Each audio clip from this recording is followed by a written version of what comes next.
Assalamualaikum warahmatullahi wabarakatuh. Salam dan bahagia Bapak Ibu guru hebat. Perkenalkan saya Adenina Surya, calon guru penggerak angkatan 9 dari SMP Negeri 4 Kalijati, Kabupaten Subang. Pada kesempatan kali ini, saya akan menyampaikan aksi nyata modul 1.4 tentang budaya positif, berupa diseminasi penyebaran pemahaman budaya positif di SMP Negeri 4 Kalijati.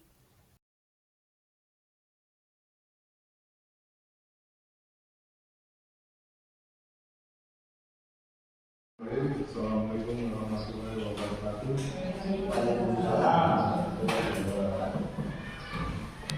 Sungguh selalu kita panjatkan kehadiran Allah Subhanahu wa Ta'ala, yang mana hari ini kita masih diberi nikmat untuk berkumpul kembali.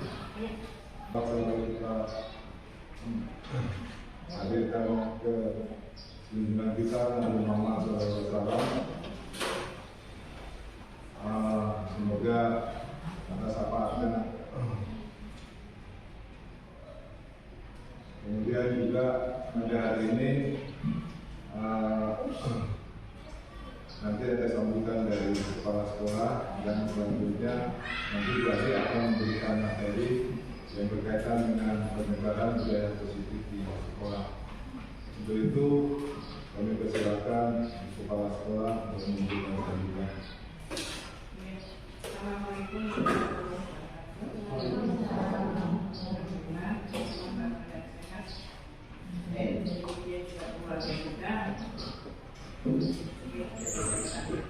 Bapak Ibu sekalian, pada hari ini ada acara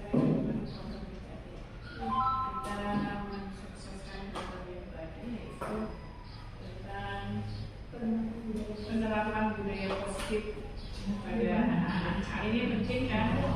Ini banget pada Bapak Ibu di dalam kegiatan ini dapat mengambil hikmahnya dan menerapkannya kepada siswa-siswi. Semoga bermanfaat juga. Sekian,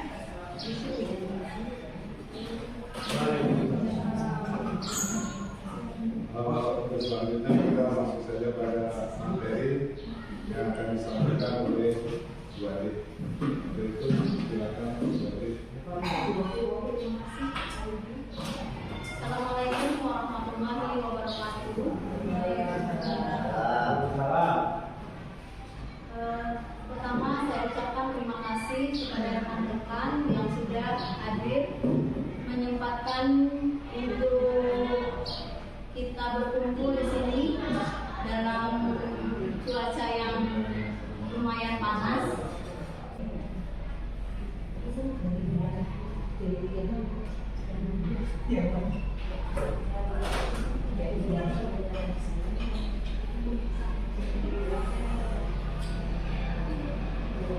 Teman-teman semua, pada kesempatan ini kita akan bersama-sama belajar mengenai apa sih budaya positif itu, penting nggak budaya positif itu diterapkan di sekolah, adalah penyebaran ini sampai kepada peserta didik kita.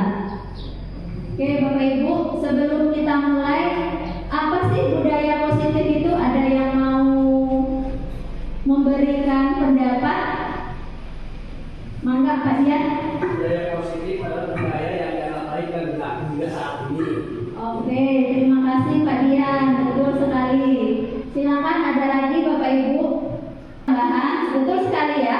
Budaya positif itu adalah nilai-nilai kebajikan, di mana yang harus dimiliki oleh peserta didik kita, di mana nantinya nilai atau budaya positif ini akan menjadi suatu nilai yang mendasar yang ada di dalam diri peserta didik kita.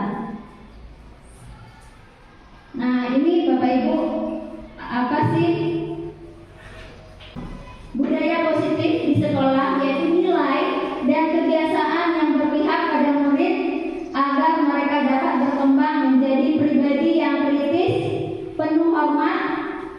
dan bertanggung jawab sesuai dengan profil pelajar Pancasila.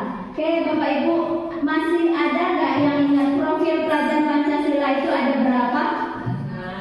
Ada 6. Boleh Bu Desi sebutkan apa saja 6 itu, Bu Desi?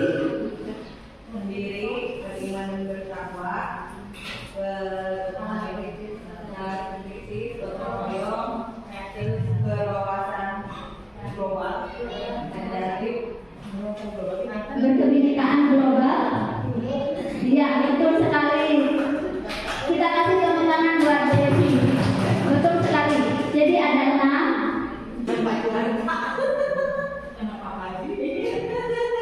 Baik teman-teman, di sini konsep inti dari materi yang akan kita pelajari hari ini adalah yang pertama, perubahan paradigma belajar, disiplin positif, motivasi perilaku manusia, kebutuhan dasar manusia, posisi kontrol guru, keyakinan kelas, dan segitiga restitusi.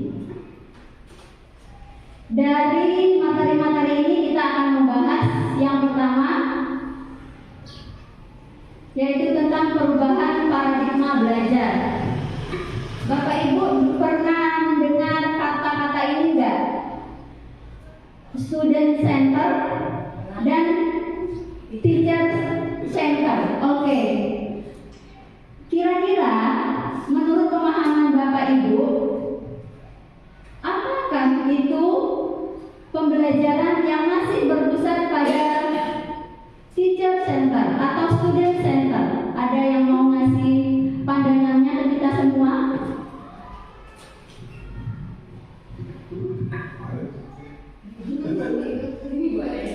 Ya, silakan Bu Desi. Masih segera.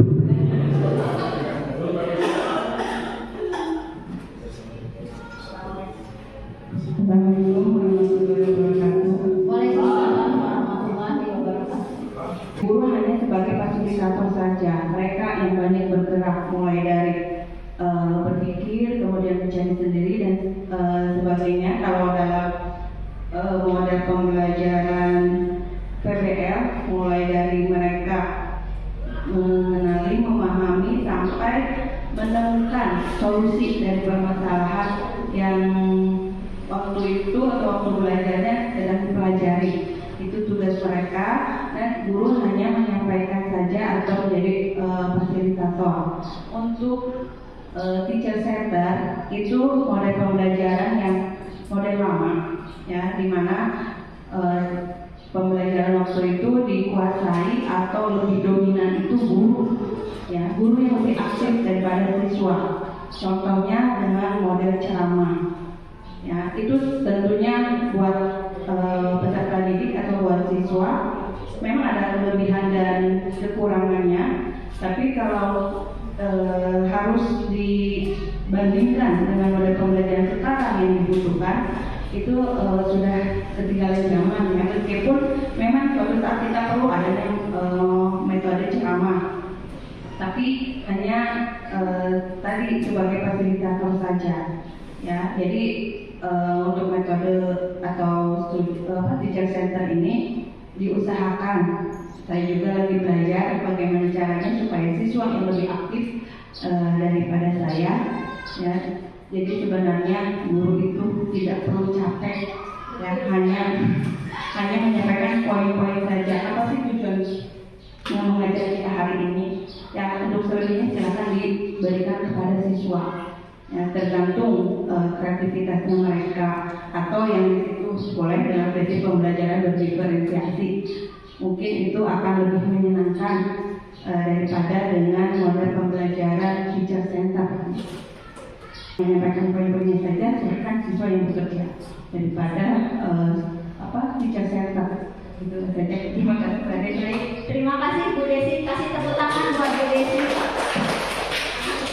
Perubahan paradigma belajar ini tadi adalah di mana kita mulai melakukan perubahan bahwa pembelajaran yang kita gunakan saat ini sesuai dengan abad 21, bahwa pembelajaran yang berpusat kepada peserta didik dengan kebutuhan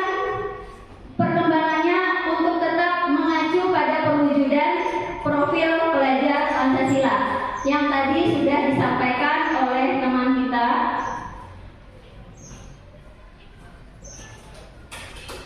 Tadi sudah disampaikan ya Bapak Ibu, kita lewat saja profil pelajar Pancasila. Nah, sekarang kita masuk kepada miskonsepsi tentang makna kontrol. Nah, sebelum kita mulai ke materi yang ini Bapak Ibu, kita lakukan dulu sebuah permainan. Begini Bapak Ibu. Bapak Ibu silakan mengepal tangannya masing-masing. Kita main berdua-berdua. Boleh sebelah-sebelah. Coba Bapak Ibu yang sebelah berusaha untuk membuka kepalan tangan temannya yang ada di sebelah. Kira-kira bisa nggak membuka kepalan tangan yang ada di sebelah?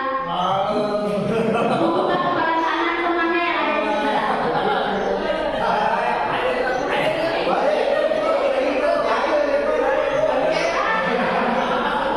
Oke, Bapak Ibu, tadi ada kata Pak ini jahil, dikritik katanya. Itu boleh saja Bapak Ibu. Nah, sebelum kita penjelasan, ada nggak Bapak Ibu yang ingin memberikan penjelasan awal dulu? Apa sih makna dari permainan kita tadi?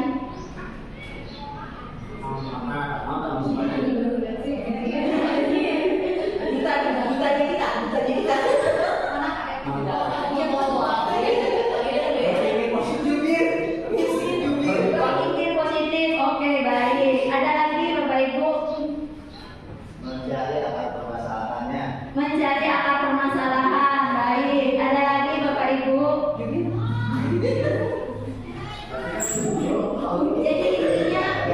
Jadi intinya begini teman-teman. Sebenarnya posisi kontrol itu ada pada diri kita sendiri. Seperti tadi yang disampaikan Pak Iding. Kalau Pak Iding megang tangannya sekuat-kuatnya, mau digelitik, mau dicubit, mau dipelototin, tapi kalau Pak Iding punya posisi kontrol, saya harus megang ini adalah sesuatu yang berharga bagi saya yang harus saya pertahankan. Jadi itu adalah kembali lagi ke diri kita. Inti maknanya begini Bapak Ibu.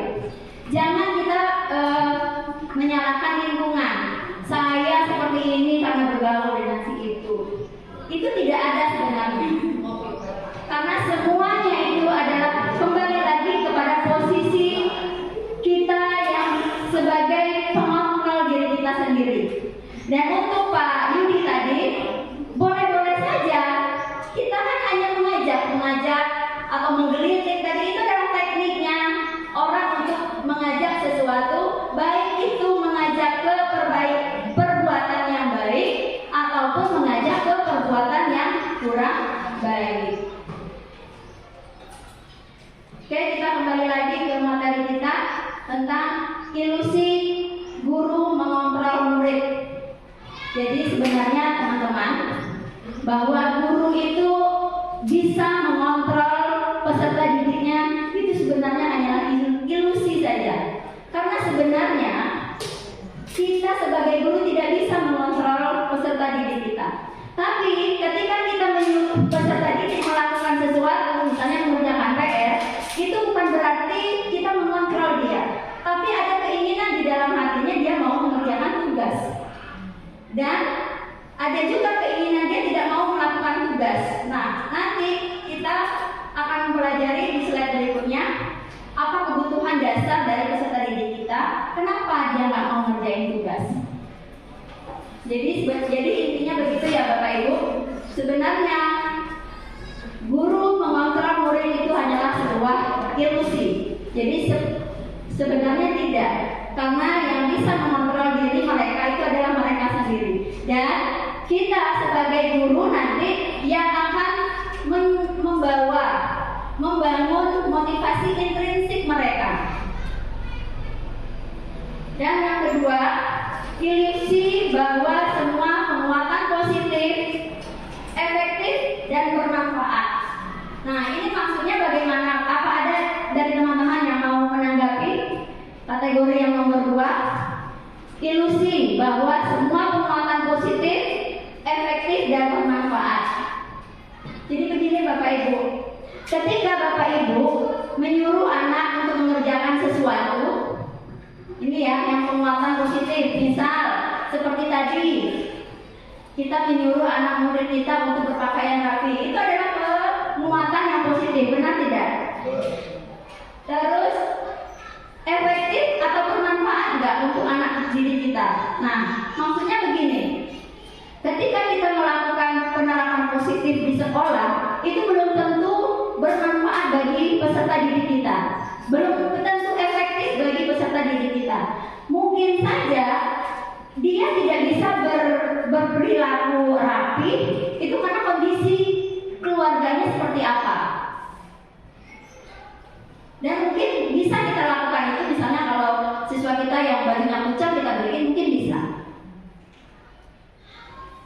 Siswa kita yang sepatunya tidak hitam kita beliin, mungkin bisa. Tapi apakah itu efektif kita lakukan? Enggak. Nanti malah lama-lama dia akan menjadi ketergantungan.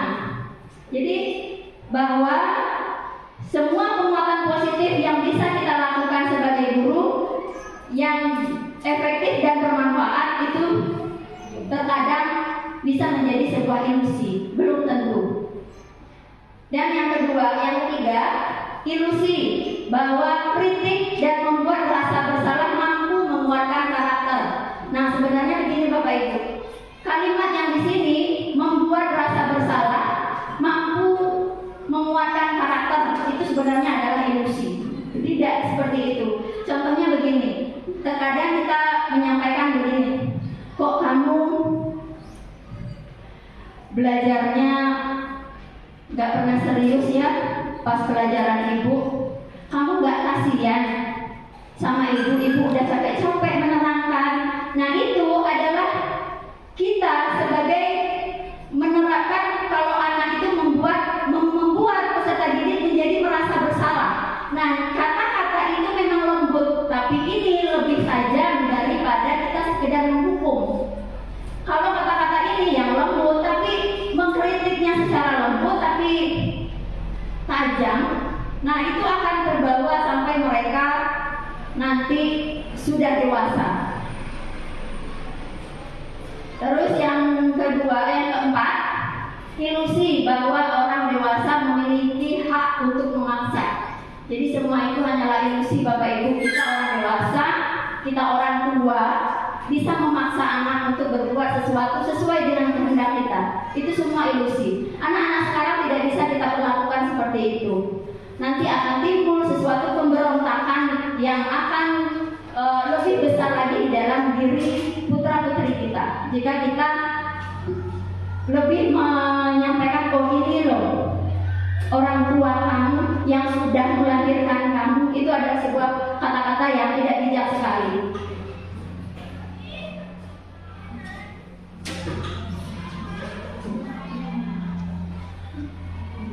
Nah, di sini ada lagi mengenai perubahan paradigma stimulus respon dan pendekatan teori kontrol. Di mana menurut stimulus respon, realita atau kebutuhan kita itu sama. Jadi semua menurut pemahaman stimulasi respon, kalau kita manusia itu memiliki kebutuhan yang sama. Tetapi sebenarnya kita mengacu pada posisi teori kontrol bahwa realita atau kebutuhan kita itu berbeda-beda. Makanya tadi kita bisa menerapkan pembelajaran berdiferensiasi yang menganut kepada bahwa peserta didik kita itu dia memiliki karakter yang berbeda-beda. Dia berasal dari keluarga yang berbeda. Tentu saja dia mempunyai keyakinan keluarga yang berbeda-beda. Makanya di sini ada perbedaan kalau pada teori kontrol itu bahwa kebutuhan manusia itu adalah berbeda-beda. Yang kedua, kalau pada teori stimulus respon, semua orang melihat hal yang sama. Tapi pada teori kontrol, setiap orang memiliki gambaran berbeda. Bisa saja Bapak Ibu kita tayangkan sebuah gambar. Nanti di gambar itu bisa saja nanti menurut Bapak Ibu sekian kita ini akan berbeda-beda Begitu maksudnya. Terus kita mencoba mengubah orang agar berpandangan sama dengan kita. Sedangkan menurut teori kontrol, kita berusaha memahami pandangan orang lain tentang dunia. Jadi begini, setiap manusia itu memiliki pandangan hidup yang berbeda-beda. Terus menurut teori stimulus respon, orang lain bisa mengontrol saya. Tapi menurut teori kontrol, hanya saya yang bisa mengontrol diri saya. Terus lanjut, saya bisa mengontrol orang lain. Kalau menurut teori kontrol, Anda tidak bisa mengontrol orang lain. Jadi di situ perbedaannya. Kalau pada stimulus respon kita bisa mengontrol orang lain, padahal sesungguhnya kita itu tidak bisa mengontrol orang lain. Terus pemaksaan ada pada saat rujukan gagal. Jadi maksudnya gini Bapak Ibu, ketika kita menyuruh peserta didik kita mengerjakan PR, terus dia tidak mengerjakan PR, maka dengan teori stimulus respon kita akan beranggapan begini, oh kalian gak ngerjain tugas ibu, kalian duduk di bawah sekarang ngerjain. Nah itu adalah termasuk pada bujukan yang gagal Bapak Ibu. Jadi kita tetap saja kita yang mengontrol siswa, tapi itu sebenarnya tidak boleh. Dan kalau teori kontrol, kita lebih ditekankan kepada kolaborasi, konsensus datang, menciptakan pilihan-pilihan baru. Jadi kenapa kamu nggak mau ngerjain? Kita lebih ke komunikasi, berkolaborasi dengan siswa. Kenapa kamu nggak ngerjain PR? Apa alasannya? Apakah PR yang ibu berikan terlalu sulit? Jadi ada komunikasi. Terus pada stimulus respon, model berpikir menang kalah. Guru lebih menang ketika guru menyampaikan suatu perintah, anak mengerjakan. Ada perasaan di dalam hati guru itu, saya berhasil mendidik anak. Padahal sebenarnya tidak seperti itu, karena mereka mau mengerjakannya. Karena ada di dalam hatinya. Jadi motivasi, nanti kita belajar motivasi manusia. Motivasi manusia itu nanti ada 3. Nanti kita di slide berikutnya. Jadi kita berpikiran kita menang, siswa kalah. Siswa kalah maksudnya begini, mereka tidak mengerti apa yang akan dikerjakan. Misalnya pembelajaran matematika disuruh kasih PR yang harus dia kerjakan, kepada dia nggak mengerti. Nah, di situ maksudnya guru menang dan siswa kalah. Tapi pada teori kontrol, di sini model berpikirnya adalah menang-menang. Kita menang sebagai guru dan siswa kita menemukan solusi dari permasalahan yang mereka hadapi.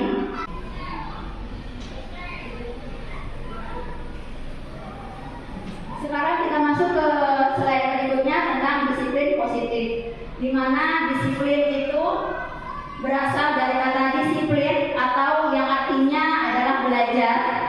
Disiplin mengacu pada disiplin diri yang memiliki tanggung jawab terhadap apa yang dilakukannya berdasarkan nilai-nilai yang diyakininya.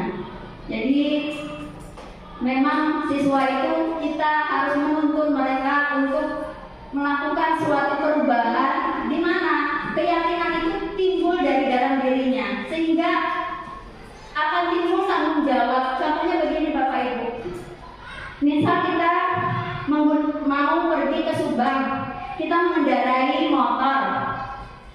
Di sana ada peraturan harus memakai helm. Bapak Ibu, kalau anak-anak didik kita tidak diberikan pemahaman, kalau memakai helm itu hanyalah peraturan, awas nanti ada polisi ditangkap. Nah itu sebenarnya salah. Tapi kita yakinkan bahwa memakai helm itu adalah keyakinan yang harus dia miliki. Kenapa? Karena itu nanti untuk keselamatannya dia sendiri. Jadi keyakinan itu yang akan kita tanamkan untuk peserta didik kita, sehingga mereka akan timbul, oh benar, disiplin ini harus muncul dari dalam diri mereka sendiri, sehingga mereka lebih bertanggung jawab terhadap diri mereka sendiri. Terus disiplin positif merupakan salah satu cara penerapan disiplin yang bertujuan menumbuhkan kesadaran serta memberdayakan murid tanpa imbalan atau penghargaan. kita melakukan sesuatu, misalnya anak yang bisa mengerjakan di papan tulis, kita kasih reward pujian. Sebenarnya Bapak Ibu, pujian yang kita berikan kepada siswa itu adalah hukuman bagi mereka. Kenapa? Karena nanti di dalam benaknya mereka akan begini, saya sudah dapat pujian nih dari Bu Ade. Kalau nanti saya melanggar pujian ini, nanti saya dikucilkan gak ya sama Ibu Ade? Atau nanti saya gak dianggap lagi gak ya sama Bu Ade? Atau ketika siswa aktif dalam belajar, nanti saya, jadi ada kata-kata seperti itu, ada ketakutan tersendiri di dalam diri peserta didik yang sebenarnya kita tidak pahami. Tapi Bapak Ibu, kembali lagi ingatan kita pada waktu kita masih sekolah, ada rasa-rasa seperti itu. Saya ingin loh diperhatikan dengan ibu ini, bagaimana caranya dia melakukan aktif, dan ketika mereka tidak aktif lagi, mereka akan minder sendiri. Jadi akan timbul perasaan jadi malas ke belakangnya. Nah, Bapak Ibu, sebagai pendidik, tujuan kita adalah menciptakan murid yang memiliki disiplin diri sehingga mereka bisa berperilaku mengacu pada nilai-nilai kebajikan universal dan memiliki motivasi intrinsik dalam perubahan perilaku ke arah yang lebih baik dan bukan ekstrinsik. Jadi nilai-nilai kebajikan itu contohnya begini Bapak Ibu. Nilai-nilai kebajikan itu nilai-nilai yang universal, nilai-nilai yang diyakini oleh semua kalangan masyarakat, baik dari bangsa yang berbeda, dari suku yang berbeda. Nilai-nilai universal ini tetap akan ada. Kalau kita kembali lagi pada filosofi tentang profil pelajar Pancasila, nah itu adalah salah satu bentuk dari nilai-nilai universal, di mana bertakwa kepada Tuhan Yang Maha Esa, nah itu adalah universal. Berkebinekaan global itu universal. Kritis, mandiri, gotong royong kita di sini maksudnya adalah kolaborasi. Jadi bukan gotong royong kita membersihkan sekolah, gotong royong kita membersihkan kelas, tapi lebih ke berkolaborasi antara siswa dengan siswa, kolaborasi guru dengan guru, kolaborasi guru dengan siswa.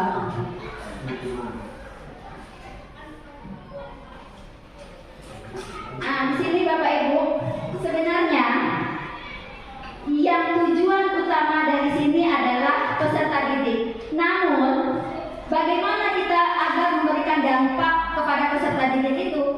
Kita sebagai orang dewasa harus memberikan tauladan, harus memberikan contoh kepada peserta didik kita dengan pendekatan-pendekatan yang positif. Di mana pendekatan-pendekatan yang positif itu adalah tanpa kekerasan, tanpa hukuman maksudnya tadi. Kita hanya akan memberikan motivasi, membangun logika mereka yang tadi sebagai profil pelajar Pancasila, berpikir kritis, terus bersifat jangka panjang. Jadi kalau kita hanya memberikan sekedar penjelasan, tidak mendasar nilai-nilai universal, itu akan bersifat sementara. Nah, di sini Bapak Ibu yang tadi sudah saya sampaikan, nilai-nilai kebajikan itu nilai-nilai kebajikan yang universal, nilai yang disepakati bersama, bersifat universal, lintas bangsa, lintas suku. Ini saya lewat saja ya Bapak Ibu karena tadi sudah dijelaskan. Nah, Bapak Ibu, motivasi perilaku manusia. Motivasi perilaku manusia di sini kita mengacu pada kata motivasi. Motivasi adalah dorongan yang timbul pada diri seseorang secara sadar atau tidak sadar untuk melakukan suatu tindakan dengan tujuan tertentu. Jadi Bapak Ibu, kita sebagai pendidik, kita jangan langsung mencap peserta didik kita, misalnya, oh kamu kurang pandai, oh kamu bangor. Jadi jangan, tapi kita akan tahu motivasi apa yang ada di dalam diri peserta didik kita. Kita sudah menanamkan belum motivasi itu kepada peserta didik kita. Nah, jadi motivasi di sini Bapak Ibu ada dua. Jadi ada motivasi intrinsik dan ekstrinsik, atau yang dikenal dengan internal atau eksternal. Jadi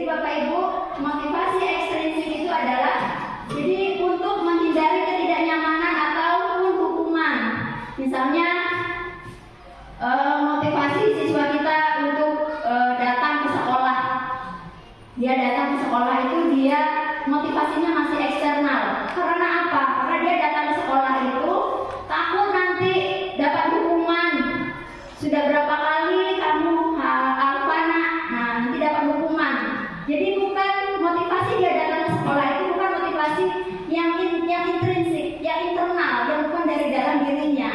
Jadi dia merasakan takut. Jadi motivasinya untuk datang ke sekolah itu hanya untuk agar dia tidak dihukum. Dan yang kedua adalah yang masih ekstrinsik untuk mendapatkan imbalan atau penghargaan. Tadi seperti saya kasih contoh, kalau saya aktif di kelas, nanti Bu Ade akan senang sama saya.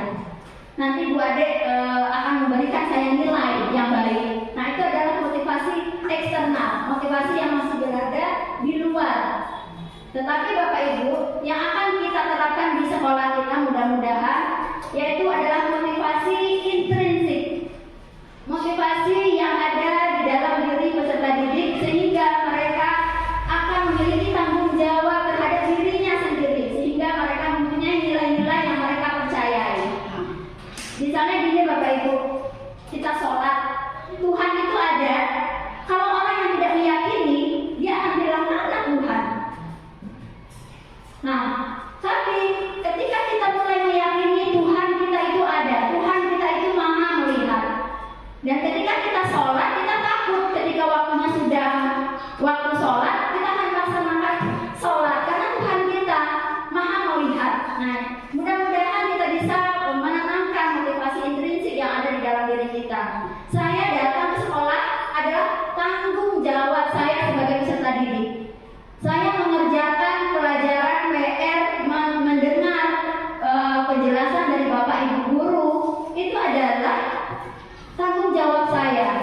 Tanggung jawab saya sebagai seorang anak, tanggung jawab saya untuk masa depan saya. Karena saya nanti ingin menjadi seperti apa. Begitu.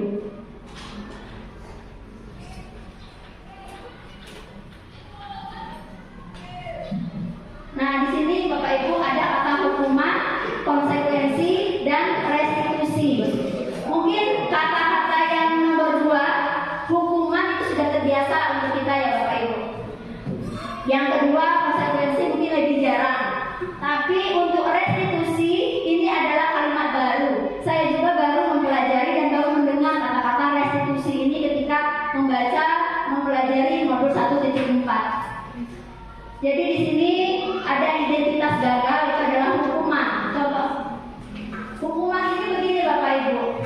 Contoh, siswa datang ke sekolah terlambat, terus datang, Jikro ke sini.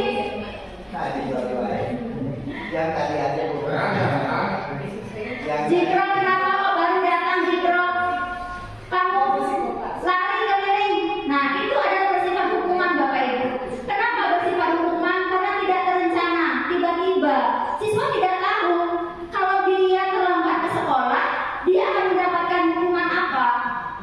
Karena ini, hukuman ini datang tiba-tiba, tidak terencana, tidak ada diskusi antara guru dan siswa. Guru pun hanya letak ketika dia ingat bersihin kamar mandi, dia ngomong bersihin kamar mandi. Ketika dia ingat ngepel kamar tidur ya. Ketika ingatnya ruang kantor, nah jadi dia bersifat tiba-tiba dan hanya bersifat satu arah. Ini adalah hukuman. Dan hukuman itu Bapak Ibu ada yang bersifat fisik dan ada yang bersifat psikis. Dan lebih parahnya terkadang ibu-ibu kita ya, sebagai ibu kita mungkin jarang, kamu lari lapangan terus segala macam. Sebenarnya itu tidak baik ya Bapak Ibu. Nah, tapi kita kadang-kadang sebagai perempuan kita lebih ke psikis kita, lebih ke vokal. Misalnya begini, terlambat wae. Emang kamu bangun jam berapa sih? Begadang wae. Untuk anak-anak yang sudah terbiasa dengan kalimat seperti itu, mungkin dia akan merasa nggak apa-apa. Tapi bagi anak-anak yang mereka punya hati yang tidak terbiasa dengan kata-kata seperti itu, dia akan mengingat selalu, memorinya akan teringat selalu seperti itu. Jadi sebenarnya kata-kata itu lebih tajam daripada sebuah hukuman. Terus yang kedua adalah konsekuensi. Konsekuensi ini Bapak Ibu yang kita terapkan di sekolah adalah terencana, disepakati sesuai peraturan, dan terkadang mungkin disepakati hanya guru saja, tidak melibatkan Terus murid tetap dibuat tidak nyaman karena tidak ada komunikasi. Kesepakatannya hanya dibuat guru antar guru. Terus sikap guru selalu memonitor murid. Guru bersifatnya memonitor. Oh ini anak ini begini, oh ini anak ini begini. Nah, Bapak Ibu, mudah-mudahan kita menggunakan poin yang ketiga yaitu restitusi. Di mana restitusi ini adalah proses menciptakan kondisi bagi murid untuk memperbaiki kesalahan. Proses kolaborasi yang mengajarkan murid untuk mencari solusi terhadap kesalahan yang sudah diperbuat mereka sendiri. Contohnya tadi zikro yang terlambat. Kita adakan kolaborasi, kita diskusi kenapa anak kita terlambat. Jadi di restitusi ini Bapak Ibu kita menciptakan suatu kondisi di mana peserta didik itu menyadari kalau yang dia kerjakan itu adalah salah. Dan dia meyakini apa yang akan dia lakukan biar dia tidak lagi melakukan kesalahan yang sama. Nah nanti Bapak Ibu kita akan membahas masalah restitusi pada slide yang berikutnya yang lebih mendalam. Masih semangat Bapak Ibu? Semangat. Gue masih banyak. Masih banyak. Terima kasih. Ada yang paham benar Pak, tapi lupa gitu Bu. Pak Idi ada yang mau ditambahkan Pak Idi? Iya.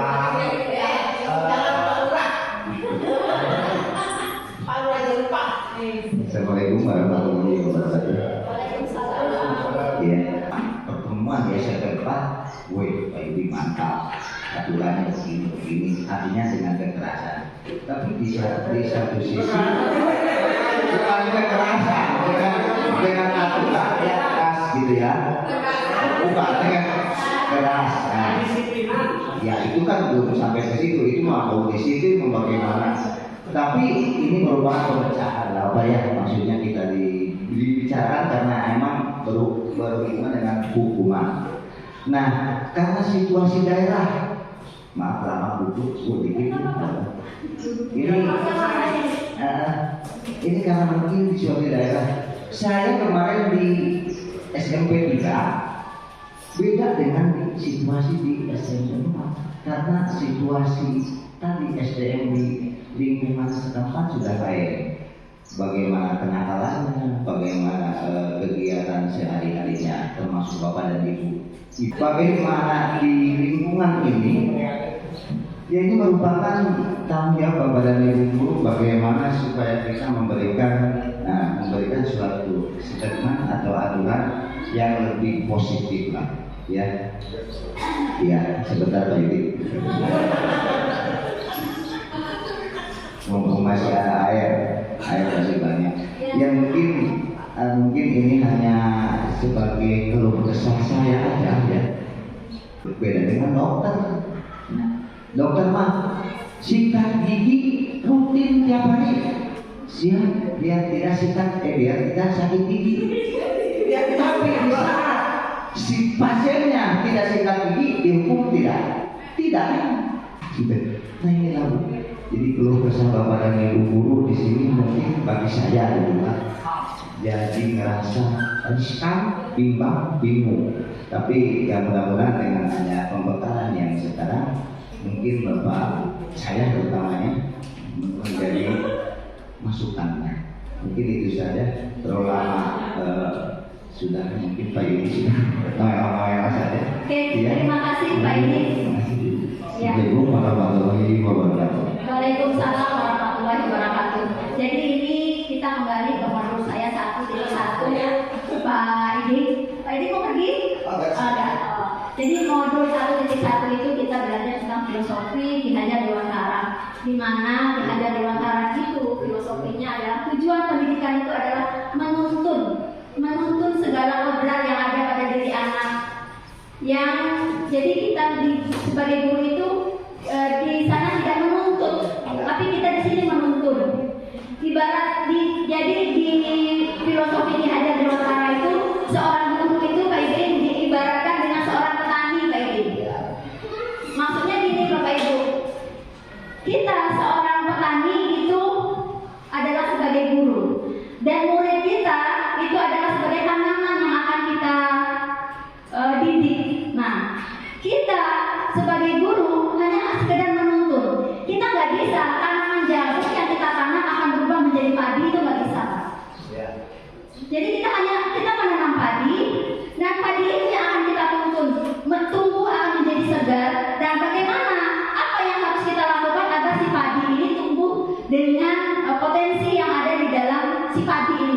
biar padi ini dia tumbuh dengan kualitas yang bagus, apa yang harus kita lakukan?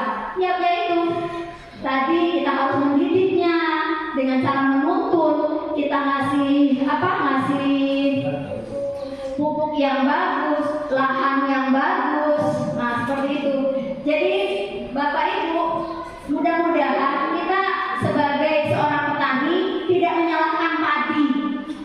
Oh, padi ini kok nggak subur, tanaman sudah disiram, sudah dipupuk kok nggak subur. Kita jangan seperti itu Bapak Ibu, karena nggak ada petani yang menyalahkan padi. Begitu juga guru. Seorang pendidik kita tidak baik menyalahkan murid, tapi apa yang sudah kita berikan kepada murid kita. Jadi di filosofi Ki Hajar Dewantara itu kita diibaratkan sama Ki Hajar Dewantara itu kita adalah sebagai seorang petani. Kita bertugas untuk menuntun segala kodrat yang ada di diri peserta didik kita sesuai dengan kodrat zaman, kodrat alam. Nah, slide selanjutnya adalah kebutuhan dasar manusia. Kebutuhan dasar manusia adalah segala sesuatu yang kita lakukan untuk mendapatkan apa yang kita inginkan. Seluruh tindakan yang kita lakukan memiliki tujuan tertentu, dan semua usaha terbaik yang kita lakukan adalah dalam rangka agar kebutuhan dasar kita terpenuhi dengan baik. Jadi kebutuhan dasar manusia itu Bapak Ibu ada 5. Jadi Bapak Ibu, kalau ada anak didik kita yang berperilaku tidak mengena di kita sebagai seorang guru, kita harus paham kebutuhan dasar apa yang tidak mereka dapatkan. Jadi ada 5 kebutuhan dasar itu. Jadi kita jangan langsung anak ini nggak ngerti ya, udah dikasih penjelasan, udah dikasih begini, ternyata apa? Mungkin saja Bapak Ibu cara belajar, cara pengajaran kita yang membosankan atau yang menonton. Ini Bapak ini ngomong terus, nulis terus. Nah, itu kebutuhan dasar anak itu tidak terpenuhi. Dan di sini kita harus memahami apa karakter, apa kebutuhan dasar yang tidak terpenuhi. Jadi kalau kita melakukan misalnya begini Pak, anak-anak biasanya mereka nakal, mungkin ada kebutuhan, mungkin saja dia di rumah tidak mendapatkan kasih sayang dari orang tuanya. Nah, mungkin saja itu. Jadi kebutuhan dasar manusia itu ada 5. Yang pertama adalah survival atau kebutuhan bertahan hidup. Ada yang kedua ada kasih sayang, diterima oleh semua, kebebasan, kesenangan, dan penguasaan. Jadi yang pertama kebutuhan untuk bertahan hidup, yaitu meliputi kebutuhan akan makan, air, tempat tinggal, pakaian, kesehatan, keamanan. Mungkin saja anak kita ketika dia tidak semangat ketika belajar, mungkin saja survivalnya nggak terpenuhi. Mungkin saja dia belum sarapan di rumah Bapak Ibu, dia tidak semangat. Jadi kita harus tahu kenapa, apa akar permasalahannya. Jangan langsung kletuk langsung kalimat pedas, karena itu akan mendalam untuk anak-anak didik kita. Jadi kita harus tahu kenapa dia malas belajar itu, kenapa. Mungkin saja dia di rumahnya karena musim kemarau, nggak ada air, nggak mandi, jadi nggak seger. Jadi sampai sekolah dia nggak semangat. Jadi kita harus tahu kenapa pokok permasalahan yang membuat siswa kita seperti itu kenapa. Jadi di sini, dan kebutuhan dasar yang keduanya adalah kebutuhan kasih sayang dan rasa diterima, meliputi kebutuhan akan rasa cinta, kasih sayang, diterima, dan hubungan sosial.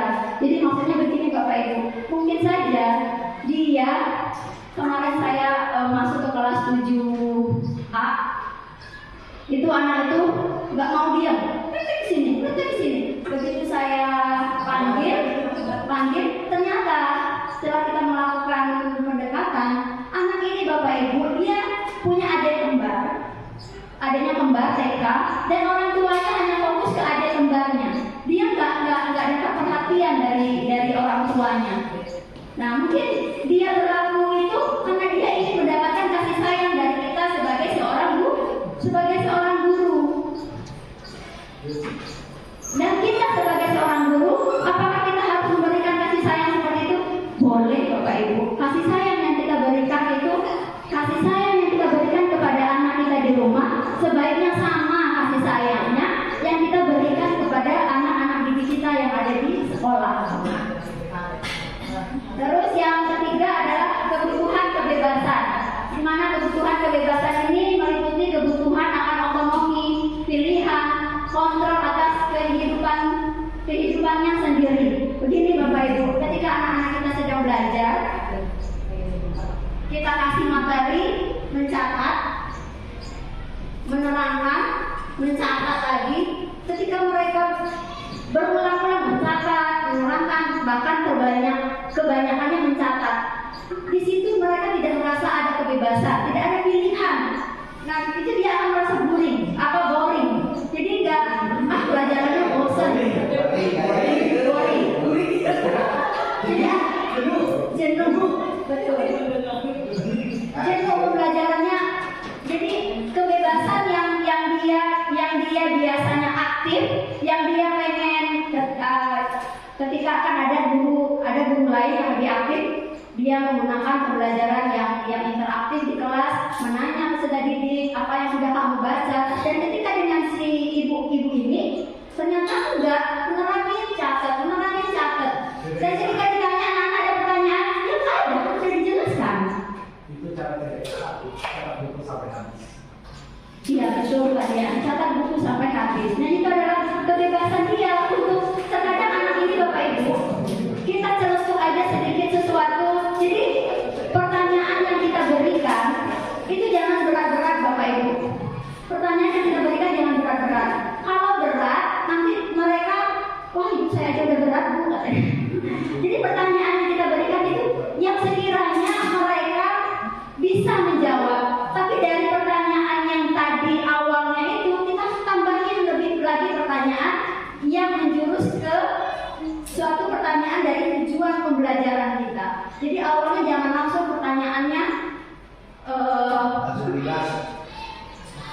coba kamu baca bab 2 tentang bilangan rasional. Apa itu bilangan rasional? Kaget mereka. Tapi kita lakukan pendekatan. Coba kalian pernah belajar tentang bilangan nggak? Pernah Bu. Ketika di SD bilangannya tentang apa? Pasti mereka jawab 1, 2, 3. Nah nanti kita akan, kalau begitu kalian tahu nggak bilangan pecahan? Oh iya Bu, ada pembilang. Nah jadi ada tahap-tahapan yang kita lakukan dalam sebuah pertanyaan. Melapas bedah gitu ya. Terus yang nomor 4, kebutuhan akan kesenangan, meliputi kebutuhan akan pengalaman yang menyenangkan dan memuaskan. Jadi Bapak Ibu, terus terang kita saja sebagai guru, ketika kita mengadakan pelatihan, ketika ada case sedikit, pasti akan kita lebih semangat. Begitu juga anak didik kita Bapak Ibu. Jadi begini, belajar jangan fokus pada materi. Buatlah belajar itu sambil bermain. Belajar sambil bermain. Jadi otaknya itu refresh lagi. Jadi ketika dia tegang, ketika dia menerima, apalagi kalau matematika itu ya perkalian, pembagian, terus pecahan. Dari awal sampai akhir gurunya ngasih materinya nggak ada refleksi sedikit pun, nggak ada keluar anaknya langsung minum 1 botol haus, tambah lagi gurunya yang galak, tambah lagi. Jadi Bapak Ibu jangan kita begini, oh anak itu takut loh sama saya datang anak itu diem. Itu sebenarnya sudah salah Bapak Ibu. Itu adalah ilusi kita bahwa kita bisa mengontrol peserta didik kita. Itu semuanya ilusi. Terus yang kelima, kebutuhan tentang penguasaan. Jadi kebutuhan tentang penguasaan ini Bapak Ibu, jadi semua manusia itu ingin dia dihormati, ingin dia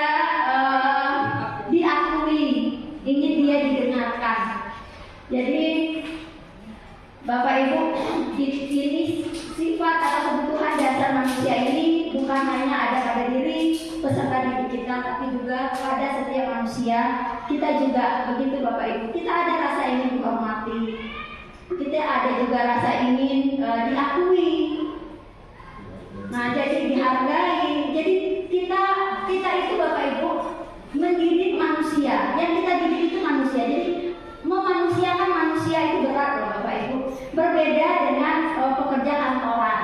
Yang dia tatap itu kertas, yang dia tatap itu laptop. Tapi kita tidak. Yang kita hadapi itu adalah manusia. Jadi Bapak Ibu, kembali lagi, jangan sampai kita menganggap peserta didik kita itu rendah di bawah kita. Bahwa kita kembali lagi, kita itu adalah manusia yang sama.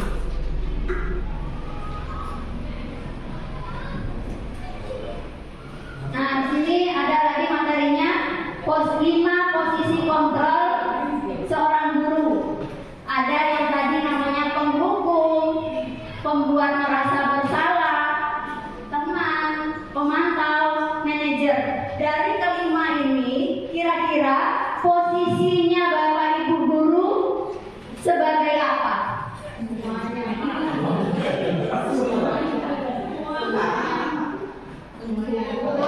Boleh Bapak Ibu, semuanya boleh ada. Penghukum boleh, pembuat merasa bersalah boleh, teman, pemantau, manajer boleh.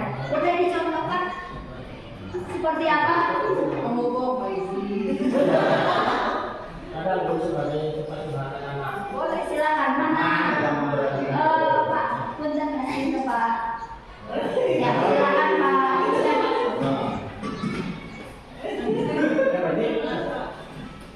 Halo Pak Husen, posisi kontrol Pak Husen sebagai guru di bagian mana Pak Husen? Pasti teman. Ada Kak? Lebih dominannya teman. Lebih ke teman. Pasti. Kenapa Pak Husen? Kenapa memilihnya teman Pak Husen? Karena untuk mempelajari karakter anak, kita memperlakukannya sebagai teman. Karena anak didik kita itu berbagai latar belakang yang berbeda. Iya. Maka dari itu, apalagi sebagai pengasuh kelas itu penting, gitu. Sebagai teman anak-anak. Kenapa anak ini malas? Karena ada permasalahan di rumah. Kadang-kadang anak itu malas karena melihat orang tuanya ribut. Terus kadang-kadang mereka kurang kasih sayang, tinggal sama neneknya atau kakeknya. Dan dari situlah kita mengetahui anak tak sanggup lagi untuk curhat kepada kita. Mungkin kalau sama saudara dia malu, canggung, takut nama dan sebagainya. Itulah guru sebagai teman itu. Terima kasih. Oke. Terima kasih Pak Husen. Pak Husen tadi memilih sebagai posisi kontrol sebagai teman. Baik, ada lagi ibu-ibu. Kalau ibu-ibu ngambil posisinya kira-kira sebagai apa ya?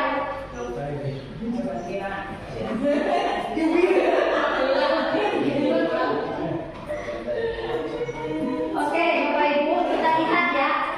Kalau penghukum itu seperti apa sih?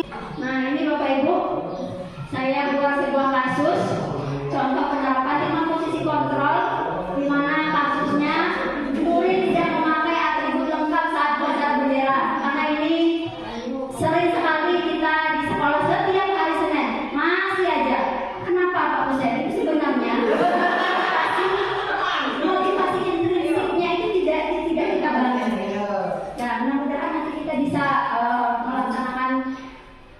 menerapkan motivasi intrinsik yang ada di dalam diri peserta didik kita. Kalau sebagai penghukum, biasanya kita begini Pak Husen. Patuhi aturan sekolah dan silakan memisahkan diri dari barisan. Begitu yang kemarin ya Pak Husen ya. Nah, itu sebenarnya adalah sebagai penghukum.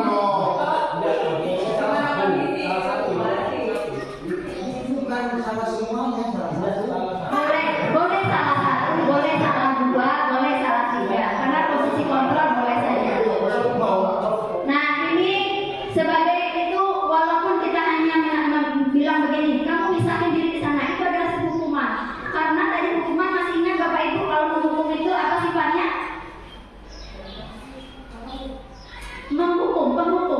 sifatnya adalah satu arah, tiba-tiba, tidak terencana dan tidak ada komunikasi dengan anak-anak. Nggak tahu apa yang kalau dia nggak memakai atribut dia akan dilakukan apa oleh gurunya. Nah, ini adalah pembunuh. Dan yang kedua adalah sebagai pembuat merasa bersalah.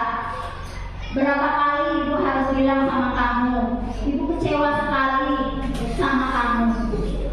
Nah, jadi kata-kata yang seperti ini adalah kita membuat si pelaku itu merasa bersalah. Atau juga kalimatnya begini, Bapak Ibu, kamu nggak kasihan ya sama orang tua kamu yang sudah bekerja, pulang berangkat pagi, pulang sore.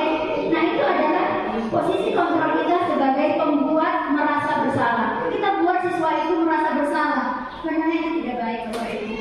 Itu akan terngiang-ngiang di dalam benaknya. Terus posisi kontrol yang berikutnya dalam kasus yang sama adalah sebagai teman. Ayo dong, ikuti peraturan sekolah. Tolong bantu ibu ya sekali ini. Ya sudah, tidak apa-apa. Lain kali jangan sampai berbuat seperti ini ya. Nah, itu adalah posisi kita sebagai teman.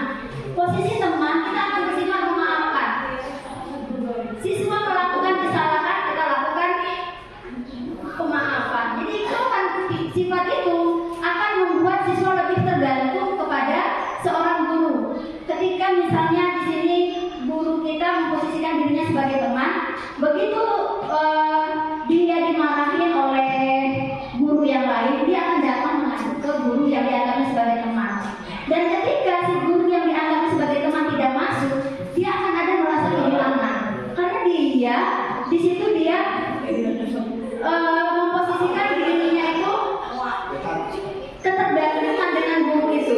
Karena guru itu, oh ya udah nggak apa-apa, pasti ada kalimat. Ketika kita memposisikan diri kita sebagai teman, ya udah. Jadi ada kalimat-kalimat seperti itu. Dan jadi Bapak Ibu, sebenarnya posisi sebagai teman itu tidak baik, karena akan membuat siswa kita bertergantungan dengan kita. Ya, sudah ketebak sama Bu Ali. Soalnya dari teman begitu. Dan posisi kontrol yang keempat adalah sebagai pemantau. Nah, di sini Bapak Ibu, kalau sebagai pemantau, kamu sudah melanggar peraturan sekolah, kamu tahu konsekuensinya. Jadi kalau sebagai pemantau, di sini guru lebih kepada peraturan. Peraturan konsekuensi jika anak ini tidak memakai atribut, berarti konsekuensinya dia tahu. Ini adalah sebagai pemantau. Atau misalnya siswa yang datang terlambat. Jadi kalau sebagai pemantau ini begini Bapak Ibu, dia lebih ke ini udah jam berapa? Harusnya kita masuk jam berapa? Ya, siap Pak Dian. Terima kasih Pak Dian. Oke, ini adalah posisi kita sebagai pemantau. Ya, lebih ke sifatnya mengontrol. Dan yang terakhir Bapak Ibu adalah sebagai manajer. Nah, sebagai manajer di sini kita memperlakukan sebuah permasalahan yang dihadapi oleh siswa itu. Kita bertanya seperti ini, apakah kamu tahu kesalahan kamu? Jadi kita lebih menyadarkan, lebih ke anak ini tahu nggak ya kalau dia itu sudah berbuat salah. Jadi dia menyadari. Yang bahaya lagi dia salah, tapi dia nggak tahu dia salah, itu yang parah. Nah, tapi kalau dengan restitusi ini kita akan membuka mereka untuk berkomunikasi. Ada istilahnya zaman sekarang ada TikTok antara guru dan murid. Terus setelah kita tanyakan gitu, kamu tahu nggak keyakinan sekolah kita apa? Keyakinan sekolah mana yang telah kamu langgar? Jadi anak itu menyadari, oh saya berbuat salah. Kalau saya berbuat salah, ini adalah perbuatan yang tidak sesuai dengan keyakinan sekolah. Jadi keyakinan sekolah itu, kalau kita selama ini adalah peraturan sekolah, Bapak Ibu, nanti kalau bisa kita buat peraturan sekolah ini menjadi keyakinan. Jadi kalau peraturan tadi seperti rambu-rambu lalu lintas, kalau lampu merah berhenti, itu peraturan. Tapi ketika peraturan itu kita geser sedikit menjadi sebuah keyakinan,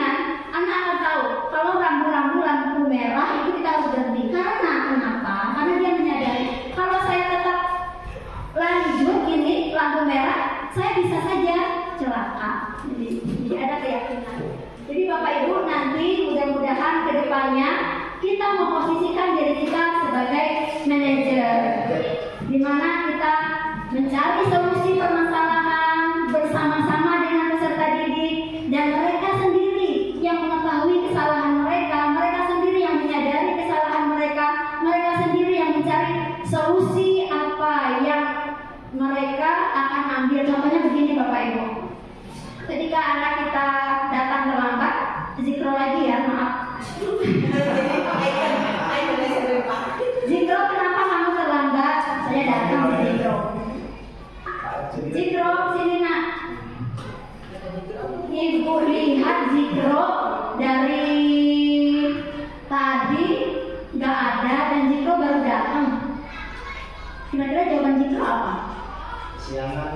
Kesiangan bu, atau iya bu. Nah itu dia sudah menyadari kesalahannya. Jadi kalimat-kalimat yang apa yang akan kita sampaikan. Terus kita kalau kita sudah kira-kira Zikro tahu nggak? Kalau keyakinan kelas kita, keyakinan sekolah kita, siswa datang terlambat boleh tidak? Nah, jadi gitu. Jadi ada komunikasi antara guru dan murid. Jadi nggak ujung-ujung kamu terlambat, kamu putar keliling lingkaran 3 kali, kamu terlambat, kamu bersihin tuh kamar mandi sampai bersih. Kamu terlambat, kamu push up 5 kali. Itu adalah sebagai penghukum. Hanya sekedar begitu. Mereka jadi motivasinya tidak motivasi panjang. Setelah itu dia akan, oh ya udah cuma sekedar itu, lupa dia. Tapi ketika dia menemukan solusi dari permasalahan, dia yakini kalau kesalahannya itu adalah sebuah kesalahan yang tidak sesuai dengan keyakinan yang ada di sekolah. Kita lanjut ya Bapak Ibu. Ini, nah, sekarang azan ya. Kita istirahat dulu. Ya Bapak Ibu ya, nanti kita lanjut boleh?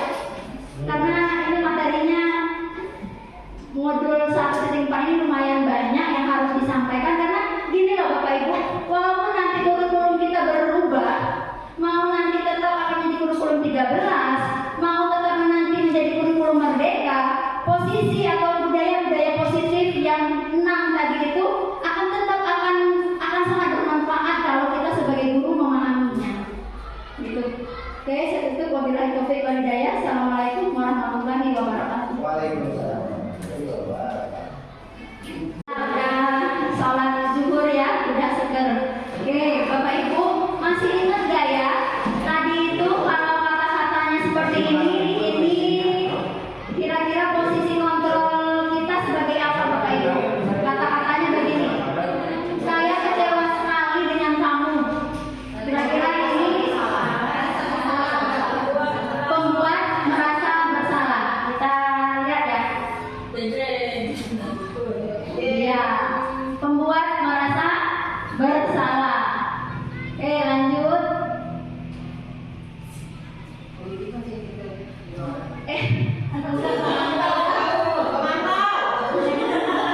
Kamu selalu saja salah.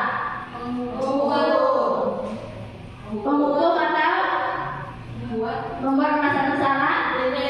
Kita lihat. Ini adalah penghukum. Jadi kata-katanya, nah kalau ini gimana coba kalau orang tua kamu tahu kamu berbuat begini? Pemantau. Ini posisi kontrolnya sebagai apa Bapak Ibu? Manajer, teman. Kita lihat pembuat merasa bersalah.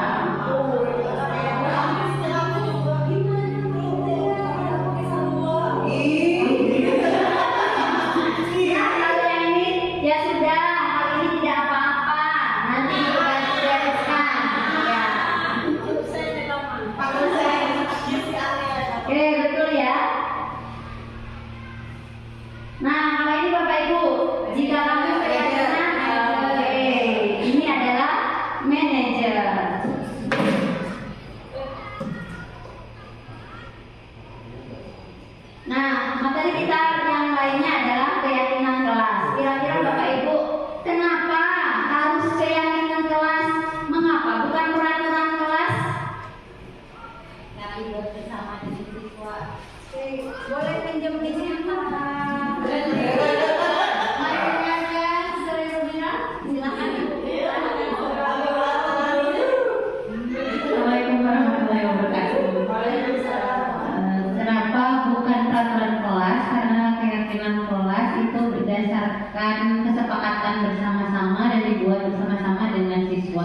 Jadi siswa sendiri yang membuat aturannya sendiri bersama teman-temannya. Oke, Terima kasih.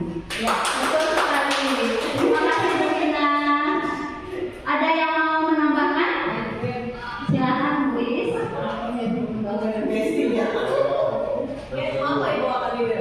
Mungkin dari perbedaan termnya ya, kalau keyakinan dan peraturan itu sudah jelas berbeda. Kalau peraturan banyak yang bilang bahwa peraturan itu harus dilanggar, ya. Jadi peraturan hanya sepihak, biasanya hanya dari pihak pengontrol. Tetapi kalau misalnya statement-statement atau kalimat-kalimat yang berupa keyakinan, mungkin nantinya ke depannya itu akan tumbuh dalam diri siswa menjadi motivasi intrinsik itu. Jadi balik-balik tadi ke motivasi intrinsik menjadi satu keyakinan bahwa bukan berarti saya membuang sampah itu takut dimarahin sama guru untuk membuang sampah sembarangan, tapi sudah meyakini bahwa membuang sampah sembarangan itu tidak baik untuk kesehatan atau itu nanti merugikan orang lain, bahkan bisa merugikan diri sendiri. Jadi itu keyakinan gitu. Jadi itu sudah ada. Seperti kita saja, kita sudah meyakini bahwa sholat itu bukan hanya komunikasi vertikal kita saja dengan Tuhan, tapi sudah menjadi rutinitas dan keyakinan bahwa itu yaitu yang saya yakini benar gitu. Jadi bukan satu peraturan bahwa orang Islam itu harus sholat gitu, enggak. Tapi sudah keyakinan bahwa kalau saya percaya dengan Allah berarti saya harus menundukkan diri dengan cara sholat. Gitu. Ya, bisa jadi kebutuhan dalam diri, yaitu tadi kan ada motivasi intrinsik itu. Ya, itu yang membuat yakin begitu bahwa itu salah atau benar. Ya, betul sekali. Terima kasih Bu Iis. Oke, mudah-mudahan Bapak Ibu setelah kita keluar dari ruangan ini kita bisa menerapkan dan kita bisa membagikan kepada peserta didik kita bahwa motivasi yang terbaik itu adalah motivasi yang lahir dari dalam dirinya. Mereka meyakini kalau sesuatu itu adalah tanggung jawabnya sebagai peserta didik, tanggung jawabnya sebagai makhluk ciptaan Tuhan, tanggung jawabnya sebagai seorang anak. Jadi motivasi intrinsik itu memang perlu dibangun sekali sehingga tidak ada lagi peraturan-peraturan yang harus dilanggar, karena peraturan itu akan dijadikan sebuah keyakinan bahwa itu harus dilaksanakan dengan sepenuh hati. Oke, nah Bapak Ibu, nanti bagaimana sih proses pembuatan keyakinan nanti di kelas? Karena di sini kita rata-rata mungkin wali kelas kebanyakannya. Jadi di sini Bapak Ibu, pertama kita berdiskusi dulu tentang peraturan kelas. Jadi berdiskusi peraturan kelas kita apa ini anak-anak. Nanti anak-anak yang akan menyampaikan peraturan kita begini Bu. Nah, dari peraturan kelas itu akan kita rumuskan tentang peraturan kelas mana yang bersifat universal. Jadi sifatnya lebih tidak abstrak gitu. Terus peraturan kelas menjadi dirubah lagi dari peraturan kelas berubah menjadi kesepakatan kelas. Nah, jika anak-anak murid kita sudah sepakat kalau peraturan itu akan dijadikan sebagai kesepakatan kelas, nah dari kesepakatan kelas inilah yang akan kita jadikan menjadi keyakinan kelas. Dan kalau setelah sampai kepada keyakinan kelas, maka nanti Bapak Ibu jangan lupa ditempel keyakinan kelasnya di depan, sehingga nanti keyakinan kelas yang ada di kelas 7A, 7B, 7C, baik itu kelas 8, kelas 9, nanti itu dibaca oleh guru-guru mata pelajaran yang lain. Jadi Bapak Ibu guru mata pelajaran lain tahu, oh keyakinan kelas 7A begini, keyakinan kelas 7A begini. Jadi sehingga wali kelas ada kolaborasi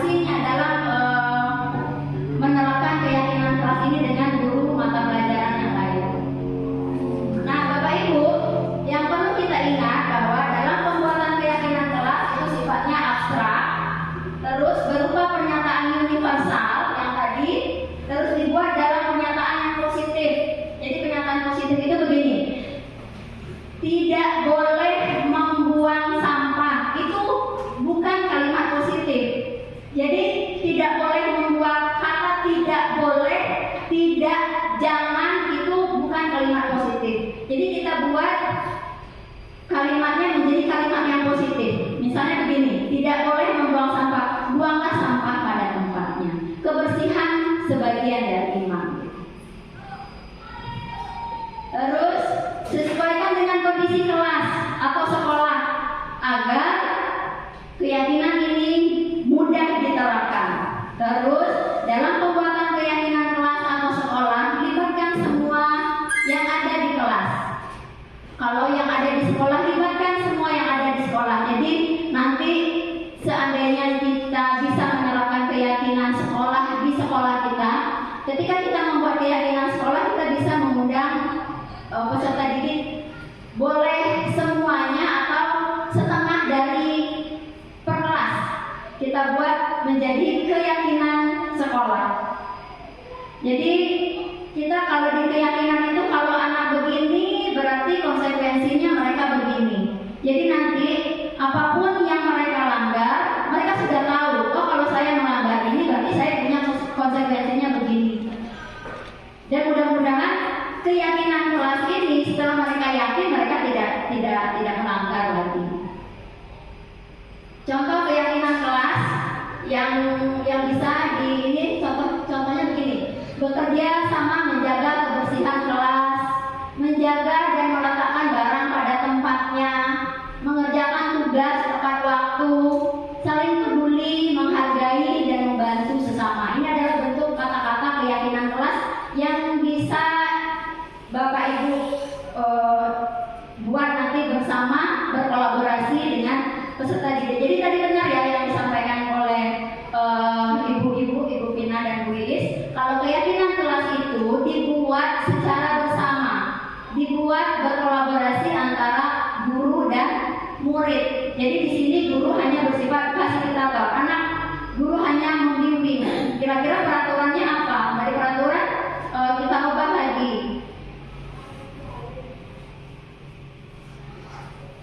Nah, ini materi terakhir kita Bapak Ibu, yaitu segitiga restitusi. Di mana tadi ada sebagai penghukum, ada sebagai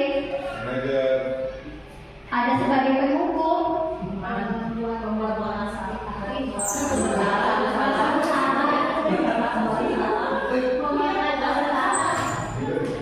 hukum, konsekuensi dan restitusi.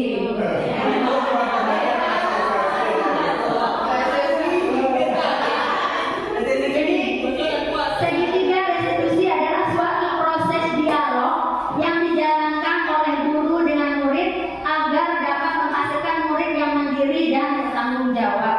Jadi segitiga restitusi itu begitu. Nah, di sini segitiga restitusi itu ada 3 tahapannya Bapak Ibu. Yang pertama, kita harus menstabilkan identitas terlebih dahulu.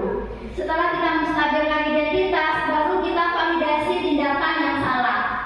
Setelah kita validasi tindakan yang salah, kita baru menanyakan keyakinan apa yang ada di sekolah kita. Nah, bentuknya begini Bapak Ibu. Yang pertama tadi adalah menstabilkan identitas. Berdasarkan prinsip membuat kesalahan adalah bagian dari proses pembelajaran. Jadi kata-katanya begini Bapak Ibu, berbuat salah itu wajar.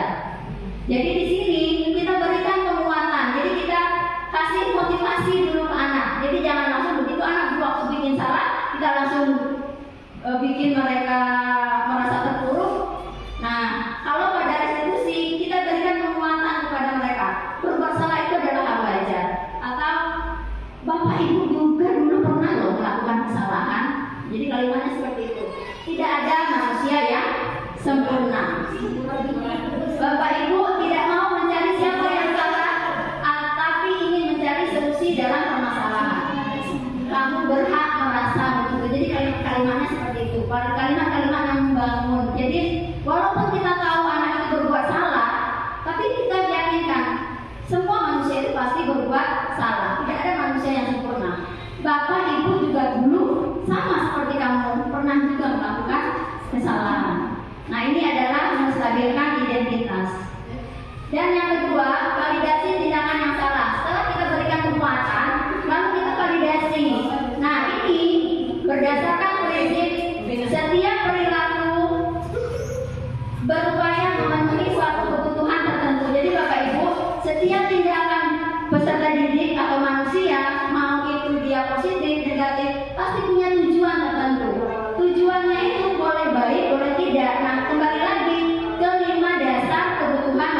manusia. 5 dasar tadi apa yang tidak dipenuhinya sehingga dia melakukan suatu perbuatan yang salah. Kita lihat di sini untuk validasi tindakan yang salah. Untuk validasi tindakan yang salah itu kalimatnya adalah kamu pasti punya alasan. Jadi setiap manusia melakukan sesuatu pasti punya alasan. Terus baru kita tanya mengapa hal itu bisa terjadi? Mengapa hal itu kamu lakukan? Terus apakah ada cara yang lebih efektif untuk mendapatkan apa yang kamu mau? Misalnya dia ngambil punya temannya atau mau minjam. Anak-anak kita kan kebanyakan bapak ibu ketika dia minjam itu dia nggak minjam langsung ambil aja maksa. Nah, dan validasi tindakan selanjutnya yang bisa kita lakukan sebagai manajer adalah kamu melakukannya karena mempertahankan sesuatu yang penting bagimu. Misal anak tadi pulpennya langsung diambil terus dia marah. Nah mungkin dia ada kalimat dia kok nggak boleh gini, ini kan punya saya. Pasti ada tanya tujuannya, pasti ada kenapa dia melakukan itu. Terus kamu melakukan itu karena mempertahankan sesuatu yang penting bagi kamu. Itu beberapa kalimat untuk validasi tindakan yang salah. Yang terakhir Bapak Ibu, menanyakan keyakinan kelas. Pada prinsipnya teori kontrol bahwa pada dasarnya kita termotivasi secara intrinsik. Jadi motivasi yang lahir dari dalam diri peserta didik. Nah, untuk menanyakan keyakinan ini terakhir setelah kita identifikasi. Terus yang kedua menanyakan tentang validasi tindakan yang salah. Terus yang ketiga menanyakan tentang keyakinan. Keyakinan kelas apa yang sudah kamu langgar? Kamu tahu nggak kalau kamu itu melakukan itu kira-kira sesuai nggak dengan keyakinan yang telah kita buat? Jadi kalimatnya seperti itu. Terus kamu mau jadi apa kalau kamu berbuat seperti itu? Jadi ini adalah kalimat-kalimat tentang keyakinan kelas. Oke. Alhamdulillah saya ucapkan terima kasih atas perhatiannya. Saya minta nanti kita keluar dari sini kita bisa membangun motivasi intrinsik dan menerapkan budaya positif yang tadi ada 6 bisa kita terapkan di sekolah SMP Negeri 4 Kalijati. Wabillahi taufiq wal hidayah. Assalamualaikum warahmatullahi wabarakatuh.